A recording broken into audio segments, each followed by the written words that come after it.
جب تم ان کے پاس لوٹ کر جاؤ گے تو تمہارے روبرو اللہ کی قسمیں کھائیں گے تاکہ تم ان سے درگزر کرو، سو ان کی طرف توجہ نہ دینا، یہ ناپاک ہیں اور جو کام یہ کرتے رہے ہیں ان کے بدلے ان کا ٹھکانہ دوزخ ہے۔ یہ تمہارے آگے قسمیں کھائیں گے تاکہ تم ان سے خوش ہو جاؤ، لیکن اگر تم ان سے خوش ہو بھی جاؤ گے تو بھی اللہ نافرمان لوگوں سے خوش نہیں ہوتا۔ دیہاتی لوگ پکے کافر اور پکے منافق ہیں، اور ایسے ہیں کہ جو احکام شریعت اللہ نے اپنے رسول پر نازل فرمائے ہیں ان سے واقف ہی نہ ہو پائیں، اور اللہ جاننے والا ہے، حکمت والا ہے۔ اور بعض دیہاتی ایسے ہیں کہ جو کچھ خرچ کرتے ہیں اسے تاوان سمجھتے ہیں اور تمہارے حق میں مصیبتوں کے منتظر ہیں،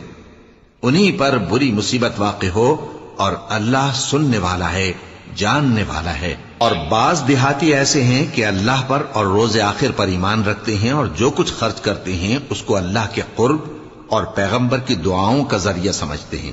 دیکھو یہ بات بلا شبہ ان کے لیے موجب قرب ہے، اللہ ان کو عنقریب اپنی رحمت میں داخل کرے گا، بے شک اللہ بخشنے والا ہے، مہربان ہے۔